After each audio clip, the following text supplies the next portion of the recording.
ඒ අපගේ ශාස්ත්‍රු වූ සම්මා සම්බුදුරජාණන් වහන්සේට අප හැම දිනාගේම নমස්කාරය වේවා. පින්වත් මෙහෙණින් වහන්සේලා ප්‍රදාන සුපින්වත්නි, ඔබ හැම දිනාම ඊටාම ශ්‍රද්ධාවෙන් ධර්ම ශ්‍රවණය කරන්නටයි බණ අහන්නටයි බලාපොරොත්තු වෙන්නේ. හැම දිනාගේම ජීවිතේට ධර්මී පිහිට පිළිසරණ හදාගන්න අදහසින් තමයි පින්වත් සුමන පාලිකා මෙහෙණින් වහන්සේ ඇතුළු සුපින්වත් පිරිස අද මේ දේශනාවට දායකත්වයේ දරන්නේ. ඔබ හැම දිනාගේම ජීවිතේට ධර්මාවබෝධයේ පිණිස මේ උතුම් දේශනා උපකාර වේවා කියලා අපි ප්‍රථමයෙන් අදිෂ්ඨාන කරනවා. පින්වත්නි, බුද්ධ දේශනාවෙන් ජීවිතය දිශාවට හැරෙනකොට අපට තේරෙන එක් දෙයක් තමයි මේ ලෝකේ හිතන විදිහේ සාරයක් පවතින්නේ නැහැ කියන කාරණේ. ඒ කියන්නේ අපි නතර වෙලා ඉන්නේ අසාර ලෝකයක. හිතන තරම් සුන්දර ලෝකයක් නෙමෙයි. බොහෝම නිස්සාර වෙච්ච අර්ථයක් මතු කරගන්න බැරි මේ ජීවිතය තුළ පිහිටක් පිළිසරණක් අපේක්ෂා කරන්න බැරි තැනක තමයි අපි නතර වෙලා ඉන්නේ. ඉපදෙමින් මැරෙමින් යන ගමනේදී භාග්‍යවතුන් වහන්සේ අපට පෙන්වා වදාලා මේ සාංශාරික ගමනේ මුලක් හොයන්න බෑ කියලා. පුබ්බා කෝටි නපඤ්ඤායති. මහණෙනි, මේ සංසාරේ මුලක් පේන්නේ නැහැ කියනවා. පින්වත් මහණෙනි, මට මේ මහා පොළොව සිඳිලා යන වේලිලා යන දවසක් කියන්න පුළුවන් කියනවා. හැබැයි මහණෙනි, මේ අවිද්‍යාවෙන් වැහිලා ගියපු තණ්හාවට බැඳිලා ගියපු සත්වයාගේ සංසාරයේ කෙලවරක් නම් මට පේන්නේ නැහැ කියනවා. මහණෙනි, මේ සිනේරු පර්වතයේ හිඳිලා යන වෙලාවක් මට කියන්න පුළුවන් කියනවා. හැබැයි මහණෙනි, අවිද්‍යාවෙන් වැහුණු තණ්හාවෙන් බැඳුණු සත්‍යයගේ දුක කෙලවර වෙනවා කියලා මට පණවන්න බෑ කියනවා. මොකද මේ සංසාරයේ ඒසා දීර්ඝ එකක්, සංසාරය කියන්නේ ඒසා බිහිසුණු එකක්. මෙන්න මේ ස්වභාවයේ තේරුම් ගත්ත ශ්‍රාවකයන් විදිහට වඩා ධර්මයට උනන්දුවක්, ධර්මයට කැමැත්තක් හදාගන්න එක වැදගත්. අද මේ දේශනාවෙන් අපිට ඔබට දේශනා කරන්නේ මේ ශූන්‍යතාවයේ සම්බන්ධවයි. බෞද්ධ නාලිකාව තුලින් මේ දේශනාව විශාල පිරිසක් ශ්‍රවණය කරනවා. ඒ හැම දිනාගේම ජීවිතයටත් විශේෂයෙන්ම සුමන පාලිකා මෙහෙණින් වහන්සේ ඇතුළු ඔබ හැම දිනාගේම ජීවිතයටත් මේ ධර්මපරියාය විශාල උපකාරයක් පිණිස පවතිවි. බුදුරජාණන් වහන්සේ මතක් කරනවා, පින්වත් මහණෙනි, මේ ශූන්‍යත්වය අවබෝධ කරන කෙනාට මම නිවන් අවබෝධ කරනවා කියලා මතක් කරනවා. දැන් ওই පංච උපාදානස්කන්ධෙහිම විස්තර කරද්දී තියෙනවා, පින්වත් මහණෙනි, මේ පංච උපාදානස්කන්ධය කෙරෙහි යම් කෙනෙක් අනිත්‍ය වශයෙන් දකිනවා නම්, හුලක් වශයෙන් දකිනවා නම්, gaduwak වශයෙන් දකිනවා නම්, අනුන්ට අයිති දෙයක් විදියට දකිනවා නම්, රෝගයක් විදියට දකිනවා නම්, ඒක තියෙනවා ශුන්‍යතෝ කියලා. ශූන්‍ය දෙයක් විදියට දකිනවා නම්, පින්වත් මහණෙනි, ඒ දැක්ම තුල, ඒ යෝනිසෝ මනසිකාරය තුල තමයි සෝතාපන්න වෙන ශ්‍රාවකෙක් බිහි වෙන්නේ කියනවා. ඒ වගේම පින්වත් මහණෙනි, සෝතාපන්න වෙච්ච කෙනෙකුත් අනිච්චතෝ, දුක්ඛතෝ, ගණ්ඩතෝ, සල්ලතෝ, රෝගතෝ, ශුන්‍යතෝ කිය එයත් ඒ විදිහටම අවබෝධ කරද්දී ඒකේ ලස්සන වාක්‍යයක් තියෙනවා, ශූන්‍යත්වය අවබෝධ කරනකොට සකදාගාමි වෙනවා කියලා. ඒ විදිහටම පංචස්කන්ධය අනිත්‍ය වශයෙන්, දුකක් වශයෙන්, gaduwak වශයෙන්, හුලක් වශයෙන්, අනාත්ම දෙයක් වශයෙන්, තමන්ගේ වසඟේ පවත්වන්න බැරි දෙයක් වශයෙන් මේ විදියට දකිනකොට ඒ දැක්ම තුලම තමයි කියනවා අනාගාමී තත්වයටපත් වෙන්නේ. අනාගාමී වෙච්ච ශ්‍රාවකයෙකුත් ඒ විදියටම දකිනකොට කියනවා අරහත්ත්වයටපත් වෙන්නේ. ඒ වෙලාවේ ඔය කොට්ටිත හාමුදුරුව අහනවා සාරිපුත්ත හාමුදුරුවන්ගෙන්, හොඳයි සාරිපුත්තයන් වහන්සේ, අරහත්ත්වයටපත් වුණු කෙනෙක් මොන විදියටද කල්පනා කරන්නේ? ඒ වෙලාවේ සාරිපුත්ත මහරහතන් වහන්සේට ප්‍රායෝගික අවබෝධයක් තියෙනවා. මොකද උන්වහන්සේ රහත් වෙච්ච කෙනෙක්. ප්‍රායෝගික අවබෝධයක් තියෙන උත්තමේ. ප්‍රායෝගික අවබෝධයක් තියෙන මේ සාරිපුත්තයන් වහන්සේ කියනවා පින්වත් කොට්ටිතයන් වහන්සේ අරහත්ත්වයට පත් වුණු කෙනෙක් පවා පංචස්කන්ධේම අනිච්චතෝ දුක්ඛතෝ ගණ්ඩතෝ සල්ලතෝ රෝගතෝ අනිත්‍ය වශයෙන් දුකක් වශයෙන් හුලක් වශයෙන් gaduwak වශයෙන් අනුන්ට අයිති දෙයක් වශයෙන් ඊට පස්සේ අනාත්ම දෙයක් වශයෙන් Tamange වසඟේ පවත්වන්න බැරි දෙයක් වශයෙන් ශූන්‍ය දෙයක් වශයෙන් දකිනකොට තමයි ඒ රහතන් වහන්සේගේ දික්ත ධම්ම වේදිනිය සුඛ විහරණිය උපදින්නේ කියලා. මම මෙබඳු දුක්ඛස්කන්ධයකින් නිදහස් වුණා නේද කියලා උන්වහන්සේ තුල මහා අප්‍රමාදීකමක් මෙබඳු දුකකින් නිදහස් වුණා කියන මහා මානව හැඟීමක් නිදහස් වීමේ මිදීමේ නුවණක් උන්වහන්සේ තුල නැවත නැවත මානසිකාරය කර කර මිදීමේ ගුණය මිදීමේ කුසලතාවය අත්දකින්නේ. දැන් මේ විදිහට බලනකොට මේ විදිහට අත්දකින්නකොට අපට තේරෙන දෙයක් අපට දැනෙන දෙයක් අපට හැඟෙන දෙයක් තමයි මේ ශූන්‍යත්වය කියන එක. ශූන්‍යත්වය කියන එක පිළිබඳ හැම බුද්ධ ශ්‍රාවකයෙකුටම අවබෝධයක් තියෙන්න ඕන. මෙතන මේ ශූන්‍යයි කියලා කියන්නේ පින්වත්නි හිස් කියන කතාව නෙමෙයි. දැන් ශූන්‍යයි කියනකොට අපේ ඔළුවට එන්නේ මොකද්ද? හිස් කියන එක. දැන් මෙතන ශූන්‍යයි කියන්නේ පින්වත්නි හිස් කියන එක නෙමෙයි. අපි මේ දේශනාවට ආරම්භක පාඩේ පැහැදිලි කරද්දී මතක් කළා මේ ශූන්‍යත්වය කියන්නේ මොකක්ද කියන එක. මෙතන පින්වත්නි කියන්නේ ආත්මයක් හෝ ආත්මයට අයිති දෙයක් වශයෙන් ගන්න දෙයක් නැහැ. ඒ නිසා ශූන්‍යයි කියන එක. එහෙම නැතු මේ මොකක්වත් නැතුව හිස් කියන අදහසක් නෙමෙයි මෙතන තියෙන්නේ. හැබැයි මේක ටිකක් ගැඹුරු වුණාට මේ ශූන්‍යත්වයේ යම් කෙනෙක් අවබෝධ කළොත් මේ ශූන්‍යත්වයේ යම් මිනිස්සෙක් අවබෝධ කළොත් ඒ අවබෝධ කිරීම තුලමයි පින්වත්නි සම්පූර්ණයෙන්ම පුද්ගලයා තුල නිවීමක් අත්දකින්නේ. සම්පූර්ණයෙන්ම පුද්ගලයා තුල අරහත්ත්වයක්පත් වෙන්නේ මෙන්න මේ ශූන්‍යත්වයේ අත්දැකීම තුල. එතකොට මෙතන ශූන්‍යයි කියන්නේ හිස් කියන එක නෙමේ සත්‍ය වශයෙන්ම පවතින කිසිවක් නැහැ කියන එක. මොකද්ද ශූන්‍යයි කියන්නේ? සත්‍ය වශයෙන්ම පවතින කිසි දෙයක් නැහැ කියන එක. හිතාගෙන ඉන්නවා මොකක් හරි තියනවා කියලා. නමුත් බැලුවාම මොකුත්ම නැහැ කියලා අවබෝධ කරගන්නවා. ඒක හරියට මේ වගේ. ඔන්න උදාහරණයකින් මම කියන්නම්. දැන් හිතන්න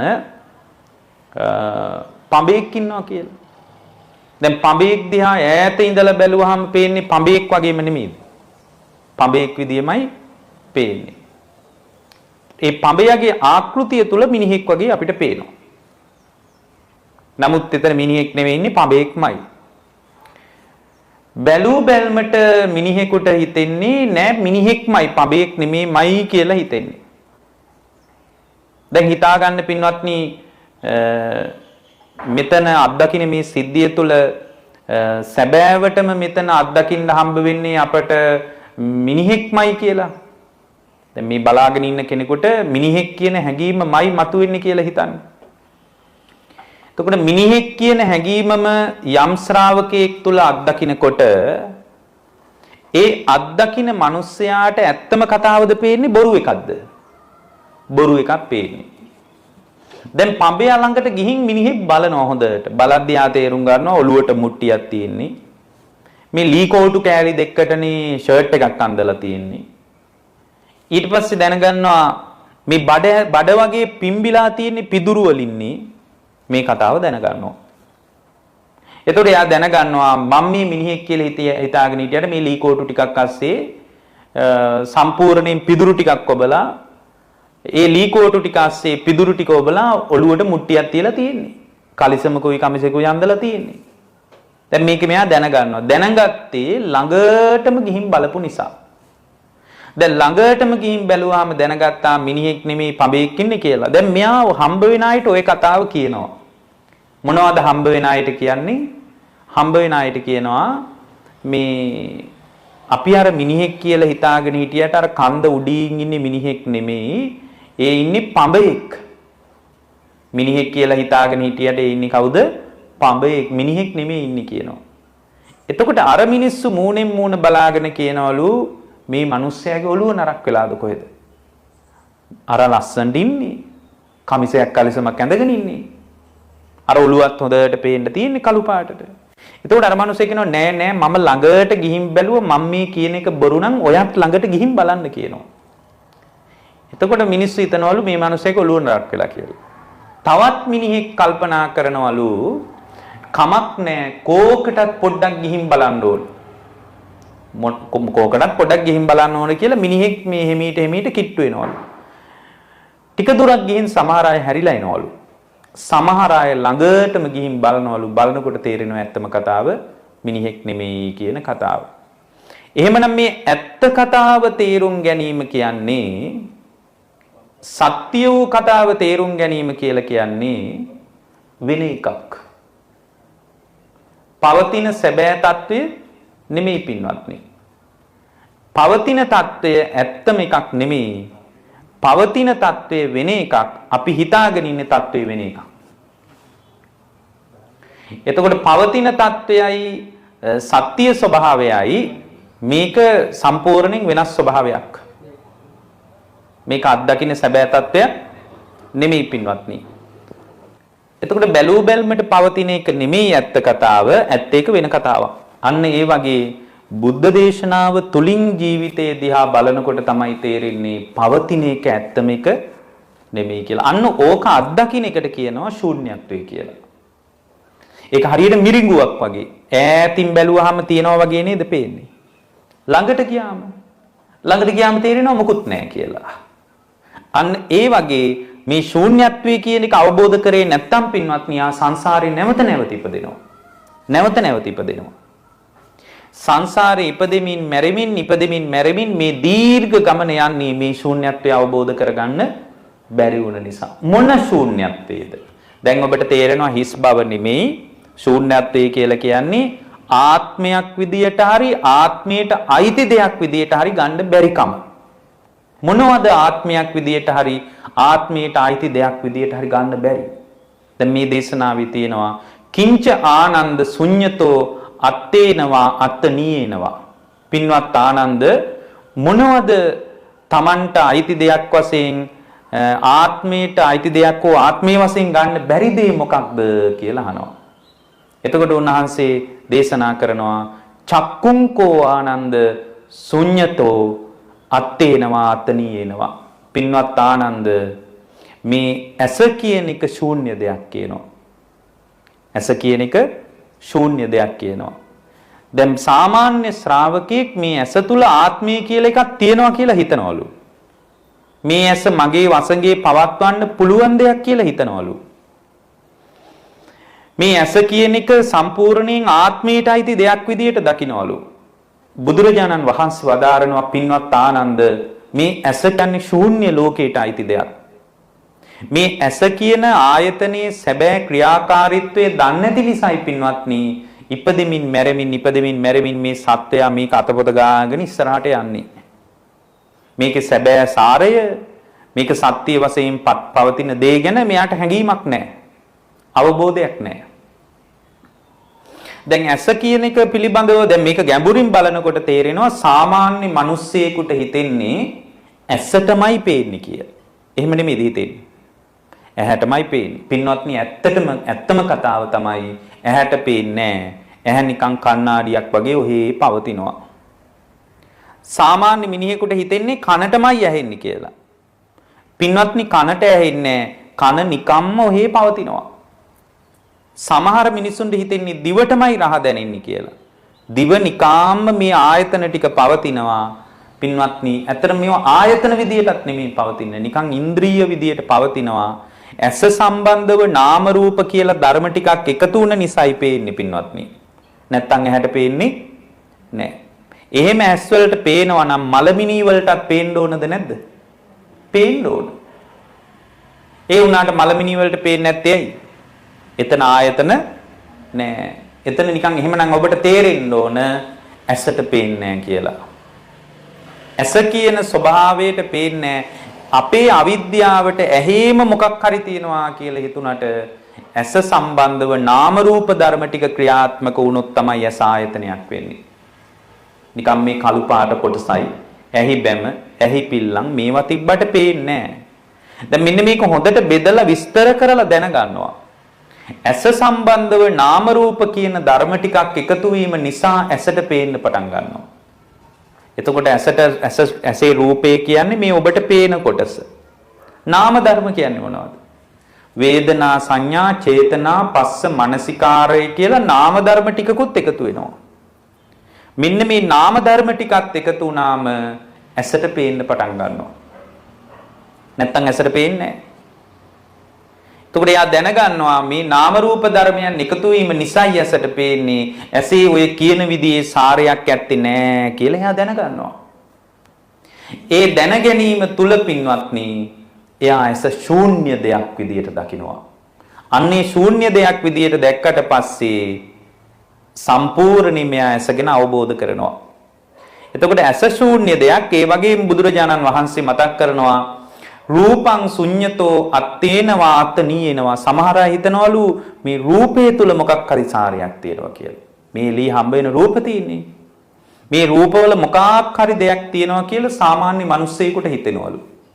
පින්වත්නි ඇත්තටම බාහිර රූපවලත් මොකක්වත් දෙයක් නෑ. ඔකට ලස්සන වාක්‍යයක් තියෙනවා. නතේ කාම යානි චිත්‍රානි ලෝකේ සංකප්ප රාගෝ පුරිසස්ස කාමෝ. පින්වත් මහණෙනි බාහිර රූපවල මොකක්වත් නෑ කියනවා. බාහිර ලෝකේ නතේ කාම යානි චිත්‍රානි ලෝකේ. මහණෙනි මේ එළී රූප සංකප්ප රාගෝ පුරිසස්ස කාමෝ. එක සංකල්පීය වශයෙන් ඔබේ හිතේ ඇති වෙච්ච දෙයක්. පින්වත්නි එළී රූපේ මොකක් හරි ශූන්‍යත්වයක් නැතුව හරයක් වටිනාකමක් තියනවා කියලා හිතන්න මොකක් හරි අගයක්. ඒ බාහිර රූපේ පවතින අගයක් නම් ඒක අපි හැමෝටම වටින්න ඕනද නැද්ද? වටින්න ඕන. මේ වටිනාකම මම ඔළුවෙන් හදාගත්ත දෙයක්. මේ වටිනාකම මම ඔළුවෙන් හදාගත්ත දෙයක්. ඇත්තටම මේක ශූන්‍යයි කියලා දැනගත්තට පස්සේ පින්වත්නි තේරෙනවා මේ දැකීම මුල් කරගෙන, ඇසීම මුල් කරගෙන, දැනීම මුල් කරගෙන, සිතීම මුල් කරගෙන මා තුල පංචස්කන්ධයක් ක්‍රියාත්මක වෙනවා විනා ඊට වඩා මොකක්වත් නැහැ කියලා තේරෙනවා. එතකොට මේ බාහිර ලෝකයේ ඒ වස්තුව දිහා බලන විදිහ අනුවයි මගේ හිතේ වටිනාකම උපදින්නේ. එහෙම නැත්නම් ඇත්තටම එළියේ තියෙන දේ මත වටිනාකම තියෙනවාම නෙමෙයි. අන්න ඒ විදිහට පින්වත්නි බාහිර ලෝකයේ අත්දකින්න දේවල් තුල සාරයක් සැපයක් නැහැ කියලා ශූන්‍ය වශයෙන් දකිනවා. එතකොට ඒකට බුදුරජාණන් වහන්සේ මතක් කරනවා රූපං ශුඤ්ඤතෝ අත්තේනවා අත්තනීයනවා. මේ බාහිර රූපය ආත්මයක් හෝ, ඒ කියන්නේ ආත්මයක් කියන්නේ මෙතන මම වශයෙන් හෝ මට අයිති දෙයක් වශයෙන් හෝ ගන්න දෙයක් නැහැ කියලා දකිනකොට රූපය කෙරෙහි ශූන්‍යත්වයක් උපදිනවා කියනවා. ඇත්තටම පින්වත්නි මේ කතාව අවබෝධ කරගත්තොත් ඒ අවබෝධ කරගත්ත කෙනා නැවත උපතක් කරා යන්නේ නැති විදිහටම නිවිල යනවා. දැන් මේක අවබෝධ කරගන්න අමාරුකමයි අපිට තියෙන්නේ. මේ ශූන්‍යත්වයේ කියන ස්වභාවය පින්වත්නි මල් පහන් පිදුවට අවබෝධ වෙන්නේ නැහැ. ඇත්තටම සිල් ගත්තත් අවබෝධ වෙන්නේ නැහැ. මේ සීලය බුද්ධ පූජා තියෙන ඒවා ඔක්කොම මේ අපි කතා කරන මේ පණිවිඩයේ පදනමට අයිති දේවල් ටිකක්. මූලික අත්විවරමට අයිති දේවල් ටිකක් මිසක් එහෙම නැතුව මේ ගැඹුරු ආධ්‍යාත්මයක් පිණිස උපකාර වෙන දෙයක් නෙමෙයි. ඒ ගැඹුරු ආධ්‍යාත්මයට බැහැ ගන්න උදව්වක් වෙයි. අර භාග්‍යවතුන් වහන්සේ එක තැනක දේශනා කරනවානේ පින්වත් මහණෙනි මේ බුද්ධ ශාසනයේ නම් වූ ජලාශයට බහින්න තියෙන සීලය කියන තොටුපොලින් කියනවානේ.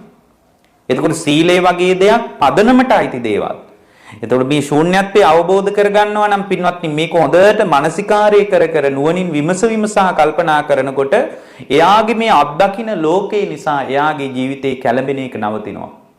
ඊට පස්සේ බුදුරජාණන් වහන්සේ වදාරනවා පින්වත් මහණෙනි මේ ආර්ය ශ්‍රාවකයා ශූන්‍යත්වය අවබෝධ කරන කෙනා ඇසයි රූපයයි දෙක එකතු වීම නිසා ඇතිවෙන චක්කු විඥානය කියන එක ආත්මය වශයෙන් දකින්නවලු. එක්ක එයා ආත්මයට අයිති දෙයක් විදියට දකින්නවලු. යම් කෙනෙක් පින්වත් මහණෙනි මෙතන විඥානය කියලා කියන්නේ විඥානනය. විඥානනය කියන්නේ විශේෂයෙන් දකින්න දේ අඳුන ගන්නවා. ඔන්න ඔය චක්කු විඥානය කියන එක ඇති වුනේ නැත්නම් පින්වත්නි ඔබට පේන්නේ නැහැ. දැන් මේ වෙලාවේ මාව ඔබට පේනව නේද? මේ පේන්නේ ඔබට ඇහැ සම්බන්ධව චක්කු විඥානේ පහළ වෙලා තියෙනවා. එතකොට මේ චක්කු විඥානේ පහළ වෙච්ච වෙලාවක සෝත විඥානේ පහළ වෙන්නේ නැහැ. ගාන විඥානේ පහළ වෙන්නේ නැහැ. දැන් චක්කු විඥානේ දැන් මම මේ කියන එක හොඳට කල්පනා කරන්න. චක්කු විඥානේ කියන විඥානස්කන්ධයක් පහළ වුණ නිසා තමයි දැන් මාව ඔබට පේන්නේ. එහෙම නැත්නම් ඔබගේ ඇහැ හොඳට තිබුණත් රූපේ එළියෙන් හොඳටම තිබුණත් නිකාම ඔහේ තියෙනවා. පේන්නේ නැහැ. ඒකනේ දැන් තද නින්දකට වැටිච්ච මිනිස්සෙකුට පින්වත්නි කනට කරලා කතා කරන්නකෝ. කතා කරාට එයාට ඇහෙන්නේ නැහැ. ඇයි ඇහෙන්නේ නැත්තේ? කනක් තියෙනවා හොඳට. එළියේ ශබ්දත් තියෙනවා. චක්කු සෝත ප්‍රසාදයක් තියෙනවා. ශබ්දයක් තියෙනවා. නැත්තේ මොකද්ද? නැත්තේ තමයි සෝත විඥානය එතන නැහැ. එහෙනම් ඔබට එකක් තේරෙන්න ඕන කොච්චර ශබ්ද තිබුණත් කොච්චර කන් තිබුණත් විඥානස්කන්ධේ ක්‍රියාත්මක නොවුනොත් ඇහෙන්නේ නැහැ. පේන්නේ නැහැ. දැන් එහෙනම් මාව පේන්නේ මොකක් නිසාද? මාව ඔබට පේන්නේ ඔබ තුල විඥානස්කන්ධය දැන් ක්‍රියාත්මකයි. දැන් මම ඊළඟට තව ලස්සන කතාවක් කිව්වා. මොකද්ද?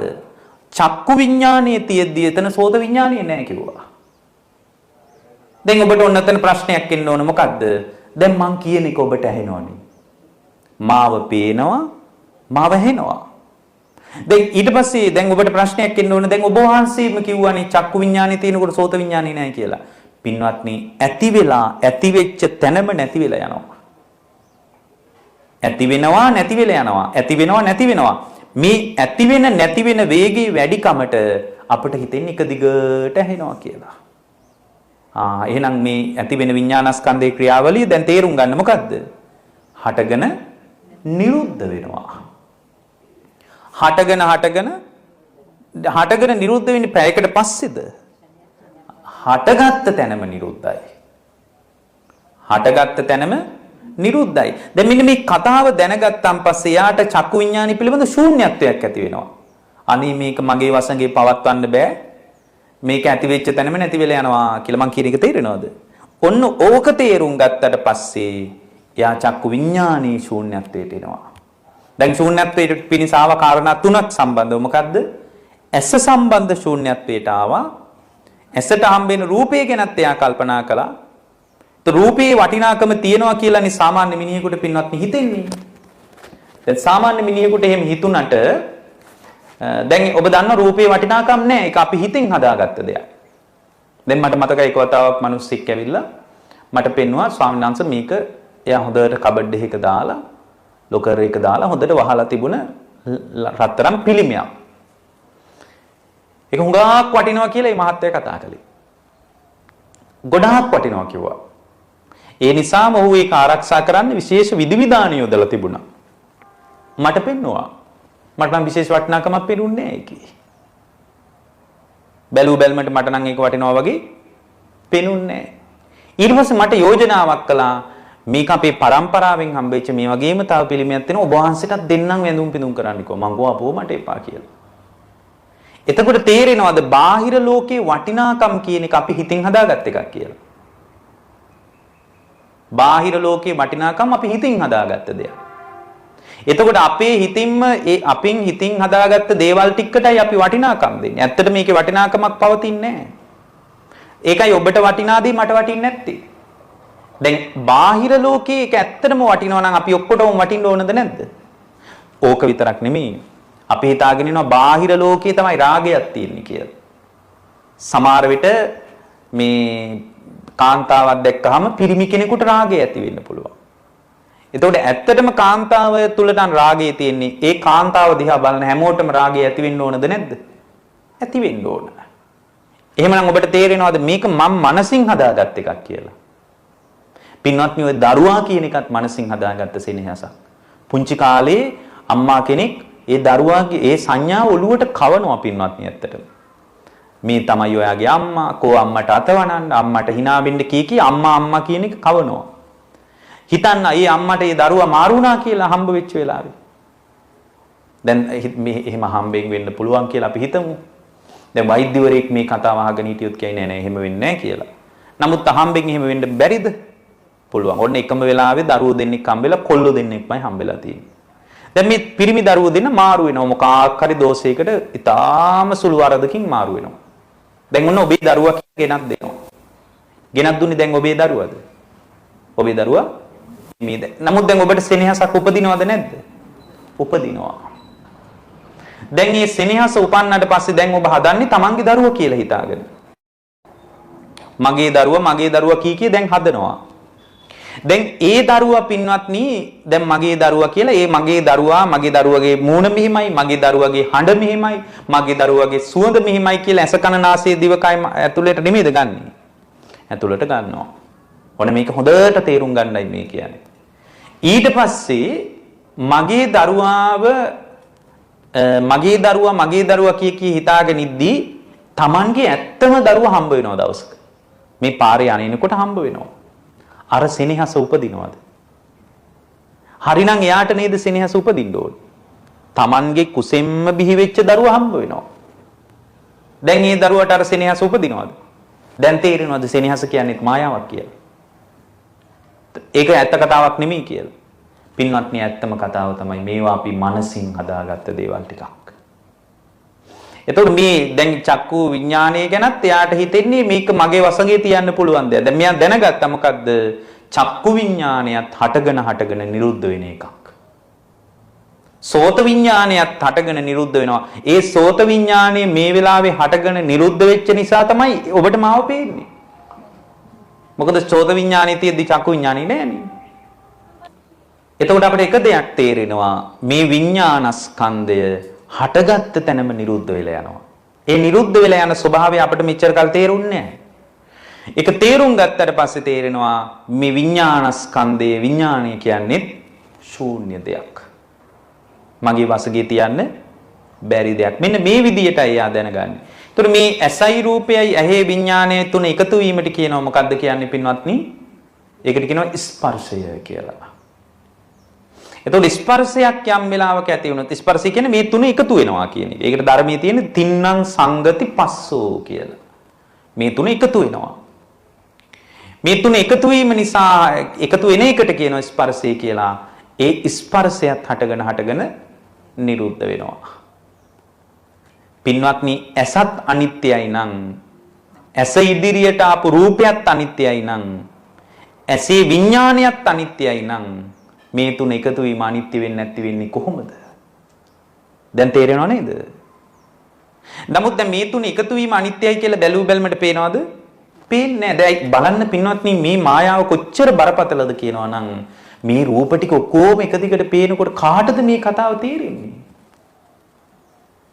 මේ මම කතා කරන ඒවා පේන වෙලාවෙම ඇහෙනකොට කිසි මිනිහෙකුට තේරෙයිද? හට ගන්නවා නිරුද්ධ වෙනවා, හට ගන්නවා නිරුද්ධ.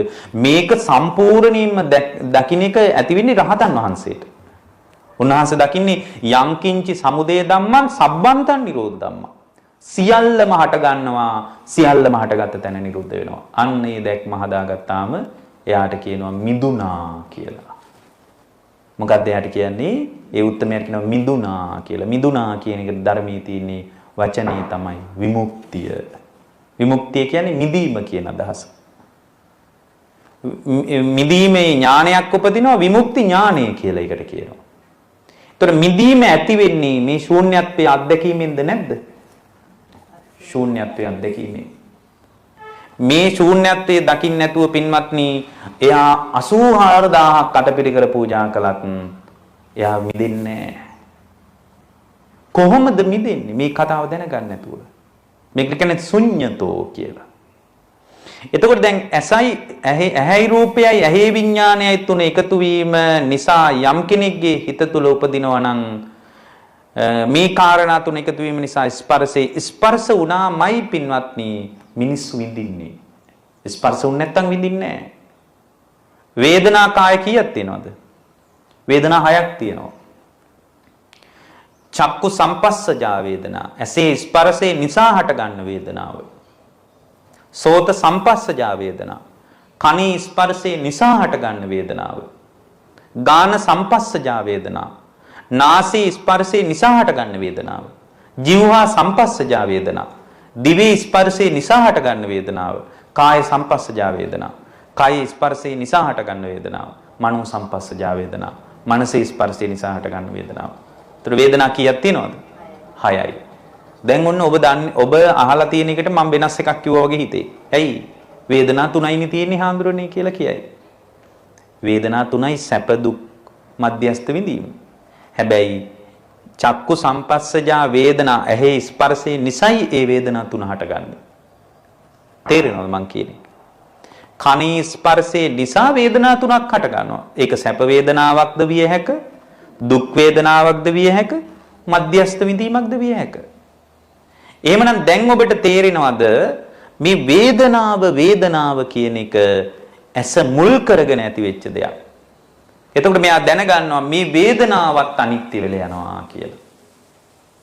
සැප වේදනාවක් උපන්නොත් ඒ සැප වේදනාවත් අනිත්‍ය වෙලා යනවා. දුක් වේදනාවක් උපන්නොත් දුක් වේදනාවත් අනිත්‍ය වෙලා යනවා. මධ්‍යස්ථ විඳීමක් ඇති වුණොත් ඒකත් අනිත්‍ය වෙලා යනවා. එහෙමනම් කමක් නැහැ. පින්වත්නි, චක්කු සම්පස්සජා වේදනාව හටගෙන ඒ වේදනාව නිරුද්ධ වෙනකොට සෝත සම්පස්සජා වේදනාව කන නිසා විඳීම හට ගන්නවා. බලන්න මේ ක්‍රියාවලිය මුන්නත් තරම් ගැඹුරුද කියලා. දැන් මේ ක්‍රියාවලිය ඇතිවෙන්න පැය 5ක් 6ක් යනවද? නෑ, හටගත්ත තැනම නිරුද්ධ වෙනවා නම් වේදනාවත් හටගත්ත තැන නිරුද්ධ වෙනවා. ඕක හරියට ප්‍රකට වෙන තැනක් ධර්මයේ තියෙනවා නන්දකෝවාද සූත්‍රය කියලා. ඒ නන්දකෝවාද සූත්‍රයේදී භාග්‍යවතුන් වහන්සේ දේශනා කරනවා, පින්වත් මහණෙනි, පහනක් පත්තු වෙනවා නම් හොඳට කල්පනා කරන්න. පහනේ තිරේ ගෙවිගෙන යනවා, පේන්නේ නැද්ද? පේනවා. උදේ පහන පත්තු කරලා පැයකින් විතර බලන්න පහන් තිරේ කොච්චරක් අඩු වෙලාද කියලා. එහෙනම් බැලුව බැල්මටම පහන් තිරේ ගෙවෙනවා කියලා තේරෙන්නේ නැද්ද? තේරෙනවා. ඒතර මේ පහන් දැල්ල ගෙවෙනවා කියලා තේරෙනවා නම් පහනේ තෙල් අඩු වෙනවා කියලා පේන්නේ නැද්ද? පේනවා. බැලුව බැල්මට ඒක ප්‍රකටව පේනවා. පහන් තිරෙත් නිවි පහන් තිරෙත් දැවි යනවා. තෙල් ටිකක් දැවි යනවා කියලා පේන්නේ නැද්ද? පේනවා. ඒ වගේ පින්වත්නි, දැන් ඉස්සල්ලා කියපු කතාව ඔබට තේරෙනවා. මොකද්ද? රූපේ ගෙවි යනවා කියලා තේරෙනවා. ඇස අනිත්‍යයි කියලා තේරෙන්නේ නැද්ද? ඔය ඇඟ දිහා බැලුවාම ඇඟ අනිත්‍යයි කියලා තේරෙන්නේ නැද්ද? තේරෙනවා. ජරා මරණ කලා හරියට ගවේක් වදකාගාරයකට දක්කනවා වගේ ජරා මරණ කරා අපිව ලං වෙනවා කියලා අපට තේරෙන්නේ නැද්ද? තේරෙනවා. එහෙමනම් ඔබට තේරෙනවා පින්වත්නි, ඇසත් අනිත්‍යයි කියලා තේරෙනවා. හරි, එහෙනම් ශූන්‍යයි කියලා ඔන්න යම් අදහසකට එන්න පුළුවන්. ඇසට හම්බෙන රූපයත් අනිත්‍යයි කියලා තේරෙනවද නැද්ද? තේරෙනවා. එහෙමනම් ඇසත් අනිත්‍යයි නම් ඇසට හම්බ වෙන රූපයත් අනිත්‍යයි නම් ඒක ප්‍රකටව පේනවා. හරියට පහනි තෙල් ටික අඩු වෙනකොට ඒ අඩු වෙන තෙල් ටික දිහා බලාගෙන අඩු වෙනවා කියලා දැනගන්නවා වගේ. පහනේ තිරේ අඩු වෙගෙන යනකොට දැවෙනකොට තේරෙනවා තිරයත් අඩු වෙලා යනවා කියලා බැලුවාම තේරෙනවා. පින්වත්නි, ඔන්න මේ කතාව අහගන්න. මේක හරිම වැදගත්. පහනේ තෙල් ටිකත් අඩු වෙවි යනවා නම්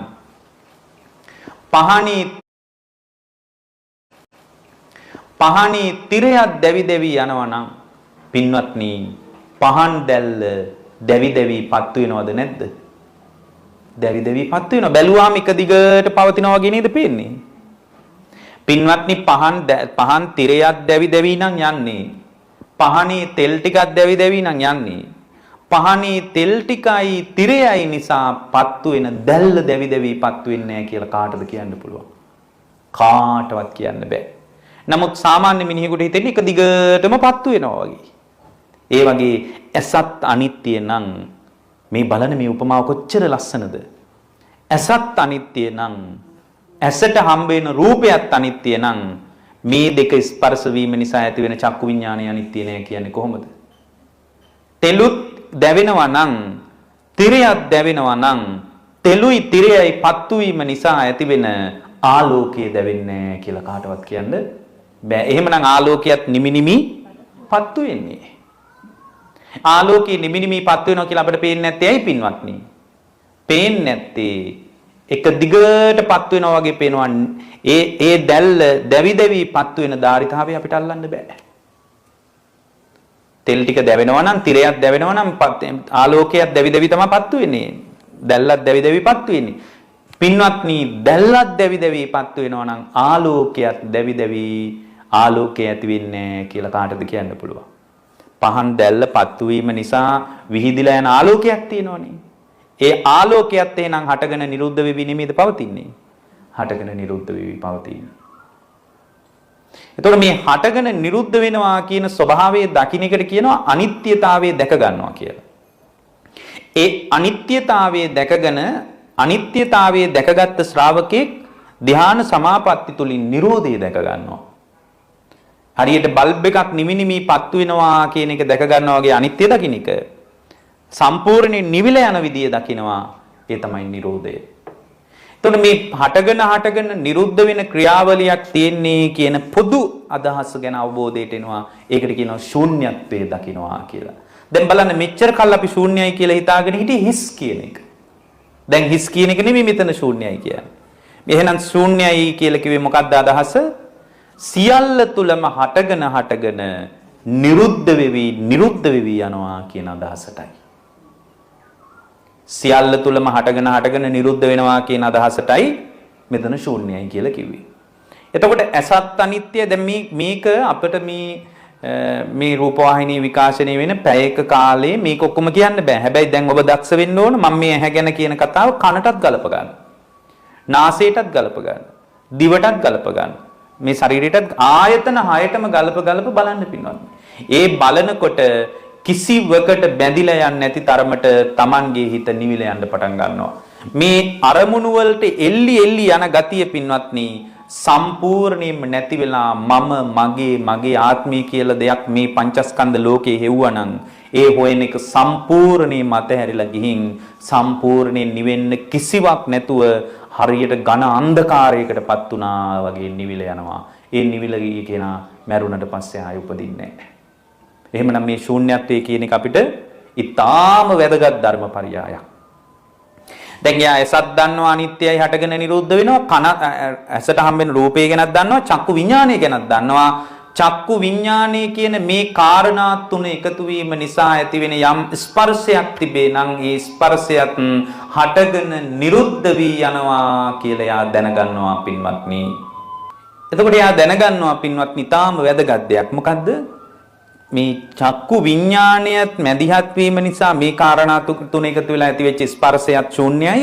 ස්පර්ශය නිසා ඇතිවෙනවනේ යම් විඳීමක්. ඒ වේදනාවත් එහෙනම් අනිත්‍ය වෙලා යනවා.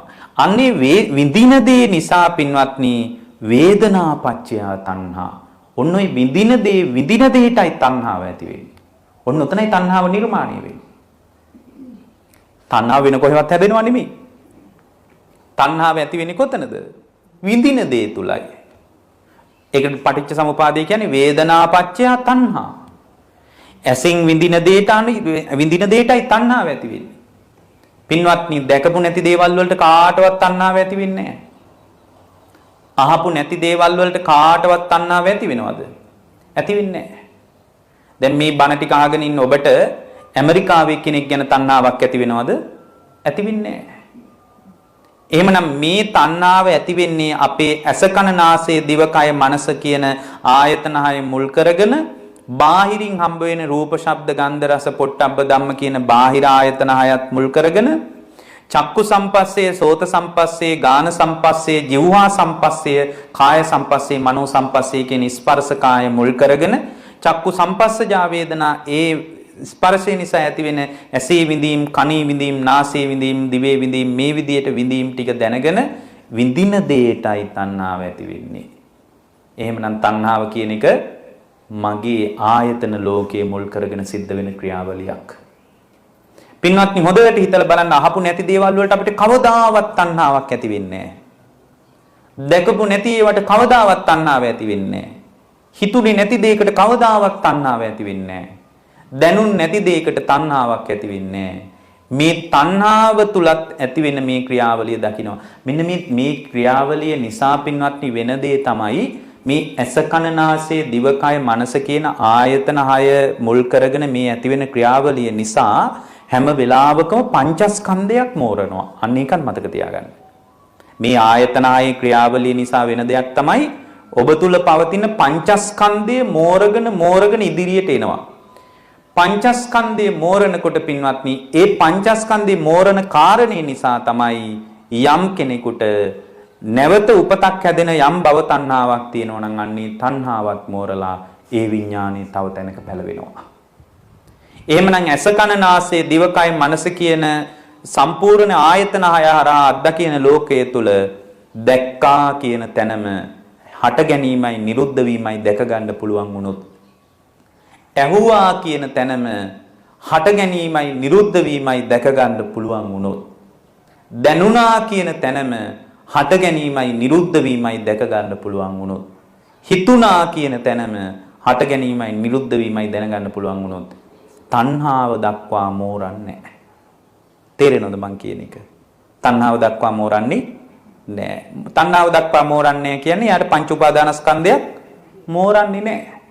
පංච උපාදානස්කන්ධයක් මෝරන්නේ නැහැ කියන්නේ පුනර්භවයක් හදන යම් භව තණ්හාවක් ඇද්ද? පෝනෝ භාවිකා නන්දි රාග සහගතා తත්‍ර తත්‍රා විනන්දිනී. එහෙමයි කියන්නේ. යම් පුනර්භවයක් හදන භව තණ්හාවක් තියෙනවා නම් ඒ භව තණ්හාවත් මෝරන්නේ නැහැ පින්වත්නි. මෙන්න මේ ක්‍රියාවලිය සම්පූර්ණයෙන් අත්දකින්නකොට තමන්ගේ හිත අරමුණු කෙරෙහි එල්ලි යන ගමන නැවතෙනවා පින්වත්නි. එතකොට සිතුවිලි මත එල්ලි යන ගමන නැවතුණාට පස්සේ සිත සම්පූර්ණයෙන්ම නිසල වෙනවා. සම්පූර්ණයෙන්ම නිසල වෙනවා. එයා ඇහැ ගැනත් දන්නවා ශූන්‍ය බව. ඇහැට හම්බෙන රූපයත් ශූන්‍යයි කියලා දන්නවා. ඇහැ නිසා ඇතිවෙච්ච චක්කු විඥානයත් හටගෙන නිරුද්ධ වෙනවා. මේකෙත් ගන්න සාරයක් නැහැ කියලා ශූන්‍ය වශයෙන් දන්නවා. ආත්මයක් හෝ අත්තානං වා අතනීයානං වා එහෙමයි කියන්නේ සමනුපස්සාමි.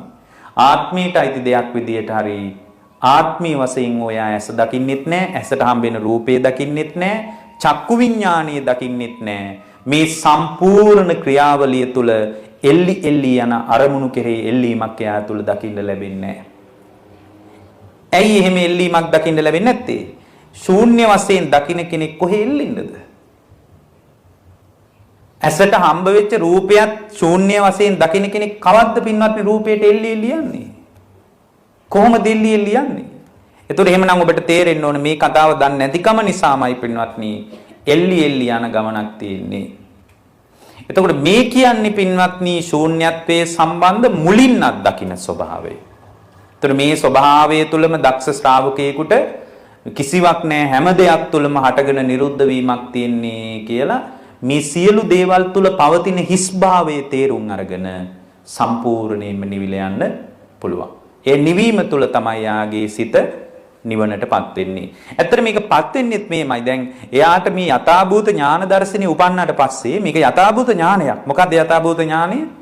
ඇස තුලත් රූපේ තුලත් චක්කු විඥානයේ තුලත් චක්කු සම්පස්සේ තුලත් චක්කු සම්පස්සේ නිසා ඇතිවෙච්ච වේදනාව තුලත් විඳීම නිසා ඇතිවෙච්ච තණ්හාව තුලත් හටගෙන නිරුද්ධ වෙන ස්වභාවයක් තියෙන්නේ. මගේ තියෙන අවිද්‍යාවට මේක උනේ කියලා මේ දැක්ම Taman තුල පහල කරගත්තට පස්සේ ඒකට කියනවා යථාභූත ඥාන දර්ශනයක් උපන්නා කියලා. යථාභූත ඥාන දර්ශනය කියන්නේ මොකක්ද? ඇත්තම කතාව යාට තේරෙනවා. ඇත්ත ඇති සැටියෙන්ම තේරෙනවා. අන්නේ යථාභූත ඥාන දර්ශනය නිසා පින්වත්නි එයා තුල කලකිරීමක් උපදිනවා. මොකද්ද මේ කලකිරීම කියන්නේ? කලකිරීම කියන්නේ නිර්වේදයක් උපදිනවා. ඒතර කලකිරින්නේ gedara ගැනවත්, වාහනේ ගැනවත්, ඉඩකඩම් ගැනවත්, ගෙවල් දොරවල් ගැනවත්, පන්සල් ආරාම ගැන මේව ගැනද කලකිරින්නේ? දැන් අපිට කලකිරින්නේ ඕවා ගැනනේ. එක්කෝ අපි සමහරලාට අත්දකින්න සිද්ධියක් මුල් කරගෙන කලකිරෙනවා. ඒතර අපේ කලකිරීම මොනතරම් බොළඳ කලකිරීමක්ද? දැන් මෙතන කලකිරින්නේ යා යථාභූත ඥාන දර්ශනය නිසා. එයා එහෙමනම් කලකිරින්නේ ඇස ගැනයි, කන ගැනයි, නාසය ගැනයි, දිව ගැනයි, ශරීරය ගැනයි. ඇසට හම්බෙච්ච රූපය ගැනයි, කනට හම්බෙච්ච ශබ්දය ගැනයි. එයි ශබ්ද මාත්‍රයක් විතරයි තියෙන්නේ කියලා එයා දකිනවා. අපි හිතනවා සින්දු වල තමයි රහ තියෙන්නේ කියලා. සින්දුවේ තමයි තියෙන්නේ ආස්වාදේ කියලා. පින්වත්නි, ශබ්ද මාත්‍රයක් විතරක් සින්දුව දකිනකොට එයාට සින්දුව කෙරෙහි ශබ්ද රාගයක් උපදීද? දැන් මෙයා එහෙම දකින කෙනෙක්. එයා මේ සියල්ල තුල ශූන්‍යත්වයේ දකින කෙනෙක්. ඒතර සියල්ල තුල ශූන්‍යත්වයක් දකින කෙනෙකුට ආයේ ශබ්දයේ තුල Tamanගේ රාගය අවශ්‍ය ගන්න නිමිත්තක් හම්බ වෙන්නේ නැහැ. එයා දන්නවා මේ ඇහෙන සින්දුව නිසා, අහන දේ නිසා මා තුල ඇතිවෙන්නේ පංචස්කන්ධ ධර්මයක්මයි. ඒ පංචස්කන්ධ ධර්මයක් හටගත්ත තැන නිරුද්ධ වෙනවා. ඒ නිරුද්ධ වීම නිසා ඇස නිසා පංචස්කන්ධ ලෝකයක් හට ගන්නවා. ඒකත් හටගෙන නිරුද්ධ වෙනවා. දිව නිසා හට ගන්නවා. ඒකත් හටගෙන නිරුද්ධ වෙනවා. හටගත්ත තැනම නිරුද්ධ වෙනවා කියලා දකිනවා. මේ සියල්ලම හටගෙන නිරුද්ධ වෙනවා. නිරුද්ධ වෙන්න වෙන කොහෙට හරි ගින්ද? නෑ. එතනමයි නිරුද්ධ. දැන් හිතන්න දණිහි අමාරුවක් තියෙනවා කියලා. හොඳටම දන හිසේ වේදනාව. දැන් මම මේ උදාහරණයක් කියන්නේ. ඔය දන හිසේ වේදනාව කොහෙන්ද ආවේ පින්වත්නි? හේතුන් නිසා හටගත්තා. දැන් වේදනාව නැති වෙනකොට හෝම දන හිසෙන් උඩට ඇවිල්ලා බඩට ඇවිල්ලා බඩෙන් එළියට ඇවිල්ලා කටෙන් එළියට යනවද? එතනමනේ නිරුද්ධ වෙන්නේ. අන්න බලන්න හටගත්ත තැනමයි වේදනාවක් නිරුද්ධ වෙන්නේ. දන හිසේ අමාරුව කොන්දට ගිහින්ද නිරුද්ධ වෙන්නේ? නෑ, හටගත්ත තැනම නිරුද්ධ වෙලා යනවා. මෙන්න මේ ක්‍රියාවලිය දකින්නකොට අපි කියනවා යා ශූන්‍යත්වයටපත් වුණා කියලා. ශූන්‍යත්වයටපත් වුණාට පස්සේ පින්වත්නි එයාට තේරෙනවා පංචස්කන්ධයක් හට ගන්නවා නිරුද්ධ වෙනවා. හට ගන්නවා නිරුද්ධ. මොකද මේ ආයතන 6 නිසා පංචස්කන්ධේ මෝරනවා. ඒවා අපි සමහරට අපි කියපු දේශනාම අහලා තියෙන අය දන්නවා ඇති. එතකොට ආයතන 6 නිසා පංචස්කන්ධයක් මෝරනවා නම් එයා කලකිරින්නේ පින්වත්නි නිර්වේදයක් හටගන්නේ පංචස්කන්ධය ගැනයි. අපිට කලකිරින්නේ මොනවා ගැනද? දරුවා ගැන, අම්මා ගැන, ස්වාමියා ගැන. එහෙමනම් ඒක බුදුහාමුදුරුවෝ දේශනා කරපු කලකිරීම දෙබී. ඒතරි කලකිරීම නිසා ඒකට කියන්නේ නිර්වේදය නිසා විරාගයක් උපදිනවා. විරාගය කියන්නේ නොයල්මක් හට ගන්නවා. විරාගය කියන්නේ මොකක්ද එහෙමනම්? නොයල්මට. නොයල්ම ඇති වුණේ මොකක් නිසාද? නිර්වේදය නිසා. කලකිරීම නිසා. පින්වත්නි කලකිරීම ඇති වුණේ ආයතන 6 සහ පංචස්කන්ධ ලෝකයට. දරුවට නෙමෙයි, ඉඩමට නෙමෙයි, ස්වාමියා ගැන නෙමෙයි, හාමුදුරුවෝ ගැන නෙමෙයි. පංචස්කන්ධ ලෝකය ගැනයි කලකිරුණේ. පංචස්කන්ධ ගැන ලෝකය ගැන කලකිරුණාම නොයල්ම හටගන්නේ මොකක් සම්බන්ධවද? නොයල්ම හටගන්නේ පංචස්කන්ධය ගැනයි. විරාගායකට කියන්නේ. නොයල්ම නිසා මිදීමක් හට ගන්නවා. මිදීම කියන්නේ විමුක්තිය. මොනවා සම්බන්ධවද මිදෙන්නේ? පංචස්කන්ධ ධර්මයමයි. එහෙමනම් නිවන කියන්නේ පංචස්කන්ධයෙන් මිදීම මිසක් gederin මිදීම නෙවෙයි. දැන් අපි හිතනවා අපිට ජීවිතේ එපා වෙයි, දරුවා එපා වෙයි, ගෙදර එපා වෙයි, බිරිඳ එපා වෙයි, ස්වාමියා එපා වෙයි කියලා අපි මේ ලෝකයේ දෙයක් කතා කරනවා. මෙතන මිදෙන්නේ පංචස්කන්ධයෙන්. පංචස්කන්ධයෙන් මිදීම නිසා මිදුණා කියලා ඥානයක් උපදිනවා. ඒ තමයි රහතන් වහන්සේගේ සිත. එවැනි මිදීමටපත් වුණු කෙනෙක් කවදාද මරණය මා කරා එන්නේ කියලා මඟ බලාගෙන ඉන්නවා. උන්වහන්සේ දකින්නේ නැද්ද රූප? දකිනවා. උන්වහන්සේට ශබ්ද ඇහෙන්නේ නැද්ද? ඇහෙනවා. මොකක්ද එහෙනම් මෙතන නැත්තේ? අහන දේ තුල පවතින්නේ ශූන්‍යත්වයක් කියලා දකිනවා. රූප දකිනවා. ඇසකුත් තියෙනවා. චක්කු ප්‍රසාදේ නැද්ද? තියෙනවා. ඒ වුණාට ඇසත් ශූන්‍ය දෙයක්. රූපයත් ශූන්‍ය දෙයක්. චක්කු විඥානයත් ශූන්‍ය දෙයක් කියලා ඒ ශූන්‍යත්වයේ දැකීම මාත්‍රයෙන් හට ගන්නවා. දැන් අපිට හට ගන්න නැහැ නේ එහෙම. ඕනම් මේ බණ අහගෙන ඉන්න වෙලාවේ යම්තම් දැනෙන්න පුළුවන්. හැබැයි බණ අහලා මේ ශාලාවෙන් එළියට ගියාම යාට දකින්නවද? දකින්නේ නැහැ. රහතන් වහන්සේ තුල හැම දැනීම් මාත්‍රයක් තුලම ওই ශූන්‍යත්වයේ ක්‍රියාත්මකයි. ඒ චින්තනයේ කියනවා අරහත්වය කියලා. එතකොට අපිට තේරෙනවා මේ පංචස්කන්ධයෙන් මිදීම පිණිස තමයි භාග්‍යවතුන් වහන්සේ නමක් අපට දේශනාව කරන්නේ. මේ ශූන්‍යත්වයේ සම්පූර්ණයෙන් අවබෝධ කරාම දැනගත්තාම විතරක් නෙමෙයි මේක සම්පූර්ණයෙන්ම දැනගත්තාම ප්‍රඥාවෙන් දැක ගැනීමයි දැන ගැනීමයි කියන්නේ දෙකක් පින්වත්නි. ඒකට ධර්මී කියන්නේ ඥානතෝ අහම් භික්කවේ පස්සතෝ ආසවානං කයං වදාමි. මහණෙනි මම දන්න කෙනාටයි දකින්න කෙනාටයි ආශ්‍රව ක්ෂය වෙනවා කියන්නේ. දන්න කෙනාට විතරක් නෙමෙයි. දැන් මේ හැවුවම දැනගන්නවනේ. දකින්න කෙනාට දකින්න වෙන්නේ ප්‍රඥාවෙන්. දන්න කෙනාටයි දකින්න කෙනාගේ ආශ්‍රව ප්‍රහාණය වෙන්නේ. එතකොට යාට තේරෙනවා සම්පූර්ණයෙන් ඒ උත්තමයාගේ හිත අරමුණු වලින් තොරව මේ අරමුණු පස්සේ එල්ලි යන ගමන නවතිනවා. නැවතුණාම පංචස්කන්ධයක් මෝරන්නේ උපාදානයක් නැහැ, ආශ්‍රව සහිත බවක් නැහැ. ඒ නැතිකම නිසාම නැවත උපතක් හැදෙන භව තණ්හාවක් මෝරන්නේ නැහැ. භව තණ්හාවක් නැත්තම් තණ්හාව නිසා ඇති වෙන උපාදානයක් නැහැ. උපාදානි නැත්තම් උපාදානි නිසා ඇති වෙන භවයක් නෑ. විපාක පිණිස කර්ම හැදෙන්නේ නෑ. භවය කියන්නේ ඒකටනේ. විපාක පිණිස කර්ම හැදෙන්නේ නැත්තම් භවපච්චයා ජාති. ජාතියක් නෑ. ජාතියක් නැත්තම් ජරා මරණ නැහැ. ඒ නිසා උන්වහන්සේට කියනවා මොකද්ද? කීනා ජාති ජාතිය ක්ෂය වුණා කියලා. වුසිතම් බ්‍රහ්මචර්යම් බඹසර ඉවරයි කියනවා.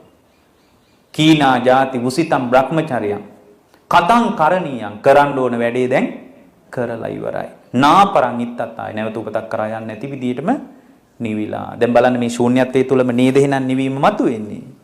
ඔබ හැම දිනාටම අද මේ දේශනාව ශූන්‍යත්වයේ පිණිස මෙච්චර කල් හිස් බව කියලා නිතානිටි මේ සියලු ක්‍රියාවලිය තුල ආත්මයක් හෝ ආත්මයට අයිති දෙයක් හෝ ගන්න දෙයක් නැහැ කියලා දැකීම තුල පංචස්කන්ධ ලෝකයෙන් සම්පූර්ණයෙන්ම නිදහස් වීම පිණිස මේ දේශනාව උපකාර වේවා. පින්වත්නි අද මේ උතුම් දේශනාවේ සදැහැති දායකත්වයෙන් කටයුතු කරන්නේ සුමන පාලිකා පින්වත් මෙහෙණින් වහන්සේ අද දවස පුරාම මේ පුණ්‍ය භූමියේ සීල භාවනා වැඩසටහනක් සිද්ධ කරලා මේ සවස් කාලෙත් විශාල පිරිසකට ධර්ම ශ්‍රවණය කරන්න ලක්වාසී ලෝවාසී විශාල පිරිසකට ධර්ම දානීය දීම පිණිස සුමන පාලිකා මෙහෙණින් වහන්සේ විසින් දායකත්වයේ දරනවා. පින්වත් මෙහෙණින් වහන්සේට අපි මේ බලවත් පුණ්‍ය සංස්කාර අනුමෝදනා කරනවා. මෙහෙණින් වහන්සේට නිදුක් බව නිරෝගී භාවයේ සුවපත් භාවයේ සැලසේවා. මේ ගෞතම බුදු සසුනේදීම ඊ타ම ඉක්මනින් සංසාර දුක හමාර කර ගැනීම පිණිස මේ කුසල සංස්කාරයන් හේතු වේවා වාසනාව වේවා කියලා අපි අනුමෝදනා කරනවා.